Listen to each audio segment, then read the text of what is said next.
പത്മജ, ശരിക്കും ഈ പത്മജയുടെ ഒരു പ്രതീക്ഷ അനുസരിച്ച് നിങ്ങളൊക്കെ യഥാർത്ഥത്തിൽ സ്ത്രീകൾക്ക് കുറച്ചുകൂടി മുന്നോട്ട് വരണം എന്നുള്ളൊരു അഭിപ്രായക്കാരാണല്ലോ. അടുത്ത തെരഞ്ഞെടുപ്പിൽ കേരളത്തിലെ നിയമസഭയിലേക്ക് മത്സരിക്കാൻ ഒരുപാട് സ്ത്രീകൾ ഉണ്ടാവുമോ? ഇപ്പൊ എന്റെ അഭിപ്രായത്തിൽ ഇപ്പൊ 50-50 ആക്കിയിട്ടുണ്ട് നമ്മളുടെ ലോക്കൽ ബോഡിയിൽ.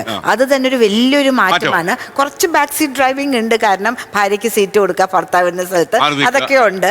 പക്ഷേ 33% സ്ത്രീകൾക്ക് അസംബ്ലിയിലേക്കും പാർലമെന്റിലേക്കും വരികയാണെങ്കിൽ അതൊരു വലിയ മാറ്റം ഉണ്ടാക്കും. കാരണം എല്ലാവരും വിചാരിക്കുന്നു, പുരുഷന്മാരും വിചാരിക്കുന്നു, സ്ത്രീയായ ഒരു ജനപ്രതിനിധിയോട് കാര്യങ്ങൾ കുറച്ചുകൂടെ പറയാം, വേറൊരു കണ്ണിൽ കൂടെ ഒരു നോട്ടം ഉണ്ടാവില്ല, പൈസ ഞങ്ങൾ അങ്ങനെ ചോദിക്കാറില്ല. അപ്പോൾ അവരുടെ വ്യക്തിപരമായ പ്രശ്നങ്ങൾ പോലും പറയുവാനായിട്ട് ഒരു സ്ത്രീ പറഞ്ഞൊരു കാര്യമുണ്ട്. അതായത് ആ ഒരാളിന്റെ സ്ത്രീയാലും പുരുഷനായാലും അയാളുടെ വാല്യൂസിനെ ആശ്രയിച്ചിരിക്കും എന്നാണ് സ്ത്രീകൾക്ക് കുറച്ച് വാല്യൂ കൂടുതലാണെന്ന് ഞാൻ പറയാനായിട്ട് ആഗ്രഹിക്കുന്നു. കാരണം സ്വന്തം അനുഭവത്തിൽ പറഞ്ഞാൽ ഞാൻ 5 പൈസ മേടിച്ചിട്ടില്ല ഒരാളുടെ അടുത്ത്.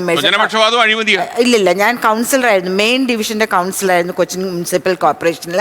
5 പൈസ ഇവിടെ ഞാൻ പറയാൻ ആഗ്രഹിക്കുന്നു. നമ്മൾ ഒപ്പിട്ട് കൊടുക്കണം, വർക്കൊക്കെ കഴിയുമ്പോൾ ഒപ്പിട്ട് കൊടുക്കണം. അപ്പം ആദ്യം ഞാൻ വന്ന സമയത്ത് ഈ കോൺട്രാക്ടർമാർ ഇങ്ങനെ കാണിക്കും പോക്കറ്റിൽ ഇങ്ങനെ. അപ്പം ഞാൻ എന്താണിതെന്ന് വിചാരിക്കും. അപ്പോൾ അയാളിങ്ങനെ കവർ എടുക്കുമ്പോൾ ഇവിടെ ഒന്നും വേണ്ട.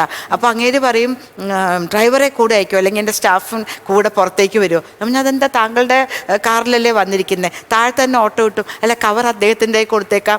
ഞാൻ പറഞ്ഞു കവറിലിട്ടുകൊണ്ട് വന്നിരിക്കുക. അപ്പം ഞാൻ മേടിക്കില്ല, പക്ഷെ എൻ്റെ സ്റ്റാഫ് മേടിക്കുമായിരിക്കാം എന്നുള്ള പ്രതീക്ഷയിൽ പുറത്തേക്ക് ആള് വരുമോ കൂടെയും ചോദിക്കും. നേരിട്ട് വാങ്ങിക്കത്തില്ല,